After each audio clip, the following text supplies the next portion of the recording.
Magandang araw mga kaibigan. Bigyan natin ng reaction opinion itong post ni Doc Fragrance. Ang caption niya is, "The Philippines just found another national holiday." Ito po yung pag-champion ni Alex Ayala sa DC Open sa Washington DC.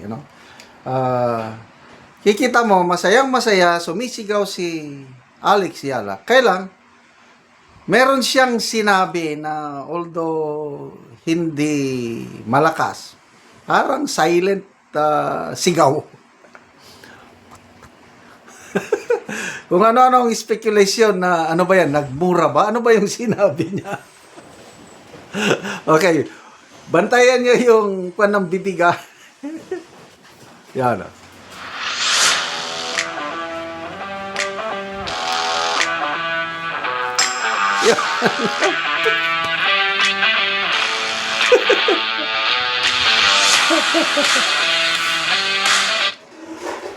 Isa pa.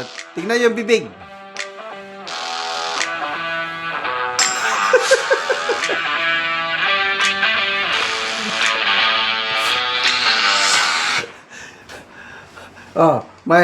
May comments dito. Sabi niya, "What did she said?" Anong sinabi niya? Tapos ito, "Nagmura na naman." Kasi nung una, I don't know, saang tournament yon, nanalo siya. Napasigaw talaga siya ng PI. PI napasigaw. Ito, walang sound, kaya lang yung buka ng bibig. Sabi dito, "Efren Espadilla, that's the magic word of Filipinos." Rudy, natural lang magmura si Alex kasi Pilipino siya at hindi ibig sabihin magmura ay masama na. Yun ay kaligayan na tamasa niya bilang isang champion. O may nabasa pa kong post na ang masama daw yung PI mo. Yung i-direct mo na sa isang tao.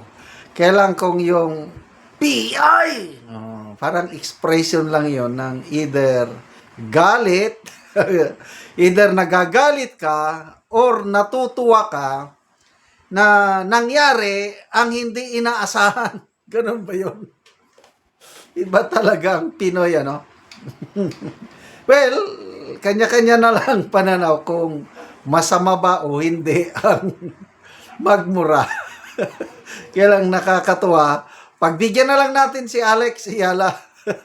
Kung nagmura man siya o hindi is let it be. Sinabi dito na the Philippines has just found another holiday. Ang tinutukoy niya yung holiday, si Manny Pacquiao. Kasi nung kasikatan ni Manny Pacquiao, halos lahat, including me, pati si Alex Ayala may interview. Sinasabi niya, pag lumalaban si Manny Pacquiao, holiday para sa amin, nanunod kami lahat. So siya, si Alex, is fan siya ni Manny Pacquiao. Sino bang hindi fan ni Manny Pacquiao nung hindi pa siya pumasok sa politika? Ilang beses kong pinanood ang mga laban ni Manny Pacquiao and even up to now, pinapanood ko pa rin. Medyo nawalan lang ako ng konting amor sa kanya nung nakikisaw-saw na siya sa politika. Lalo na ngayon, sinasabi pa niya na itong pagkatapos ng SONA ng Pangulo. Sabi niya, ngayon lang na ang daming nagawang magandang Pangulo, tapos ganyan pa kayo, di pa kayo magpasalamat. Nawala na. So, sana itong si Alex Ayala, huwag na nating bigyan ng kulay yung pagsusuot niya ng green. Sabi ng kaibigan ko, i-shout out ko pala si Yodora. Belated happy birthday, Yodora. Birthday niya kahapon at tuwan-tuwa siya. Yung dasal niya, birthday gift niya ng Panginoon daw sa kanya, yung pagkapanalo ni Alex Ayala. Sabi ni Yodora, yung kaibigan ko, yung green daw na suot ni Alex is dahil endorser siya ng Milo. Maalala ko nga ang Milo, green talaga ang Milo.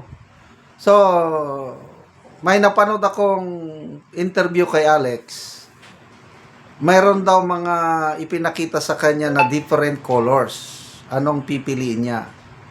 At ang pinili niya yung green.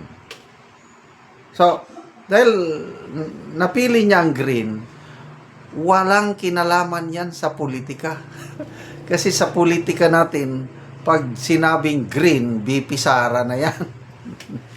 Kaya, wag nating idamay si Alex Ayala sa politika, magulong politika sa ating bansa. Pabayaan na lang natin siya na i-represent niya ang buong sambayan ng Pilipino. Kahit ano pa man ang paninindigan natin sa politika. Maganda yung sinabi ni Presiding Officer Escudero bago nagsimula ang impeachment trial is magkaisa tayong lahat kahit anuman ang kulay mo sa politika, defense ka man or prosecution, ang impeachment court, ang Senado kasama ng sambayan ng Pilipino sa pag-congratulate sa pagkapanalo ni Alex Ayala. First title, major title, first Pilipina who ever won anong tawag ton? WTA 500. So, nakakatuwa. Kaya lang, yung bunga niya talaga, hindi mo maiwasan yung...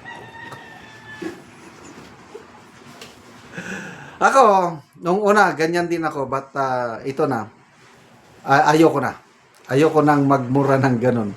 Mas maganda na lang yung wholesome talk. Para yung mga kabataan natin, wag na nilang gayahin.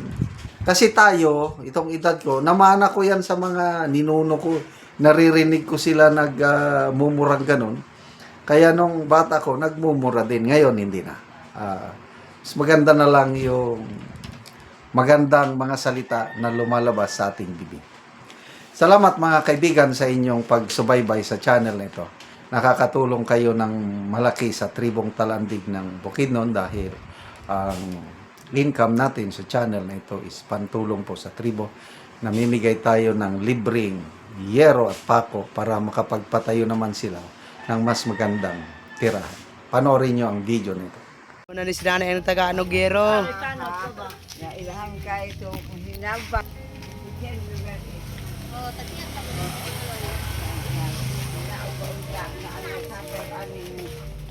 Ang magmangtod ang iyang pagkaitan nga isabili siya kay hindi pa nga paano wala ang magamit. Di lang nanay butang nanay. Ni nanay sa gos nga bahin sa iyang balay. So karon atong sudlo nanay, sulod. Karon mo na ni ang itsura sa balay ni nanay sa iyang atop. So dako nagid gayo og mga buslot.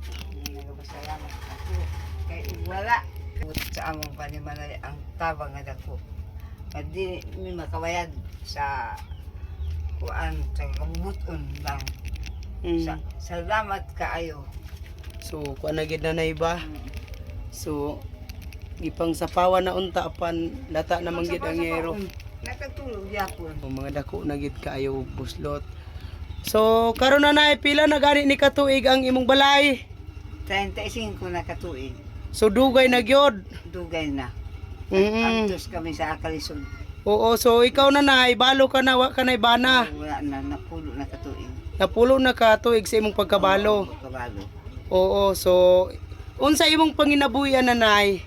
Kani akong gabantan akong sweldo nga kada tulo ka bulan 6,000 tagaan kami. Gatagaan ra ka. O tagaan mi. So tungod sa imong kalisod wala gid ka nakakuno kapalit og atop. Wala. Salamat. So kami naa pa kay anak nanay nga kuan? Isa naman ang akong anak. Isa ra imong anak. Kana ang tuwa dito sa tindahan. Ako gabantayan. No wala na kailain anak di ay. Na apo ko ra. Salamat sa Ginoo ug sa nagtabang ka nako. Makabalay na ka nanay. Ako makainis na po ba? Oo, itito naman imong edad nanay ba? 72. O 72 ka na. O salamat kay nanay. Salamat kaayo tungod ang nag-sponsor ani. Salamat daghan, salamat na. Tasaan siya kinabuhi ang makapadayon pa siya sa iyang pag-alagad kanamo.